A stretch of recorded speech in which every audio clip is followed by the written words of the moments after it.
Assalamualaikum warahmatullahi wabarakatuh. Kami dari kelompok 7 yang beranggotakan saya sendiri Widya Azara dan dua teman saya yaitu Tri Adatya Jayanti dan Trahmadini Septiara. Kami akan menjelaskan materi tentang metode penelitian kuantitatif. Berikut penjelasannya. Di sini saya akan menjelaskan materi masalah dan rumusan masalah. Nah, yang pertama masalah. Pada dasarnya, sebuah penelitian dilakukan dengan tujuan untuk mendapatkan data yang antara lain dapat digunakan untuk memecahkan masalah. Oleh karena itu, setiap penelitian yang akan dilakukan harus selalu berawal dari suatu masalah. Walaupun dalam memilih masalah, penelitian merupakan hal yang paling sulit dalam proses penelitian. Nah, di dalam masalah terdapat sumber masalah, yaitu masalah dapat diartikan sebagai penyimpangan antara yang seharusnya dengan apa yang benar-benar terjadi, antara teori dengan praktek, antara aturan dengan pelaksanaan, antara rencana dengan pelaksanaan. Yang kedua yaitu ada rumusan masalah. Rumusan masalah merupakan suatu pertanyaan yang akan dicarikan jawabannya melalui pengumpulan data. Antara masalah dengan rumusan masalah memiliki keterkaitan, di mana rumusan masalah penelitian harus didasarkan pada masalah.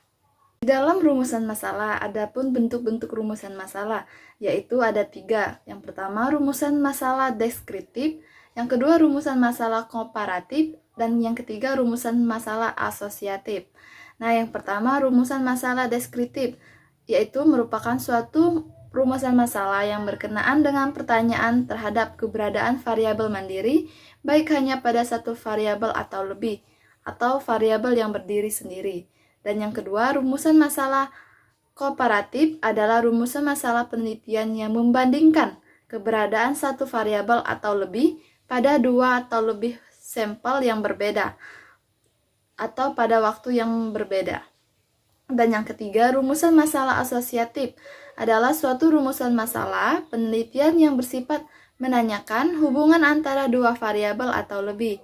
Terdapat 3 bentuk hubungan dalam rumusan masalah asosiatif ini, yaitu hubungan simetris, hubungan kausal, dan interaktif atau hubungan timbal balik.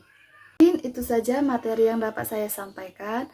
Materi berikutnya akan dijelaskan oleh teman saya. Berikut pengertian dari variabel penelitian. Pada dasarnya, variabel penelitian adalah segala sesuatu yang berbentuk apa saja yang diterapkan oleh peneliti untuk dipelajari sehingga diperoleh informasi tentang hal tersebut, kemudian ditarik kesimpulannya.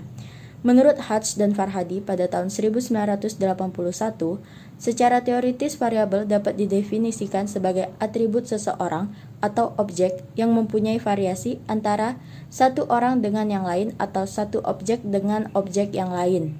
Variabel juga dapat dijadikan atribut dari bidang keilmuan atau kegiatan tertentu. Dinamakan variabel karena ada variasinya. Misal, berat badan dapat dikatakan variabel karena berat badan sekelompok orang itu bervariasi antara satu orang dengan yang lain.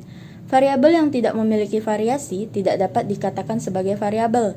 Berdasarkan dari pengertian-pengertian di atas, dapat ditarik kesimpulan bahwa variabel penelitian adalah suatu atribut atau sifat atau nilai dari orang, objek atau kegiatan yang mempunyai variasi tertentu yang ditetapkan oleh peneliti untuk dipelajari dan kemudian ditarik kesimpulannya. Berikut macam-macam variabel penelitian. Yang pertama ada variabel independen atau biasa disebut dengan variabel bebas. Variabel independen atau variabel bebas merupakan variabel yang mempengaruhi atau yang menjadi sebab perubahannya atau timbulnya variabel dependen, yaitu variabel terikat. Variabel dependen atau variabel terikat merupakan variabel yang dipengaruhi atau yang menjadi akibat karena adanya variabel bebas.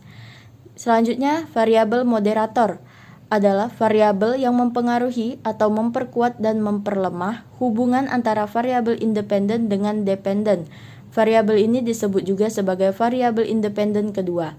Selanjutnya ada variabel intervening. Variabel ini merupakan variabel penyela atau antara yang terletak di antara variabel independen dan variabel dependen, sehingga variabel independen tidak langsung mempengaruhi berubahnya atau timbulnya variabel dependen. Yang terakhir ada variabel kontrol. Variabel ini sering digunakan peneliti pada saat akan melakukan penelitian yang bersifat membandingkan.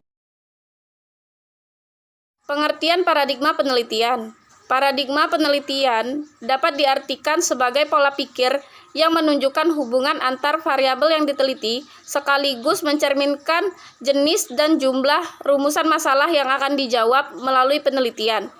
Teori yang akan digunakan untuk merumuskan hipotesis, jumlah dan jenis hipotesis, beserta teknik analisis statistik yang akan digunakan.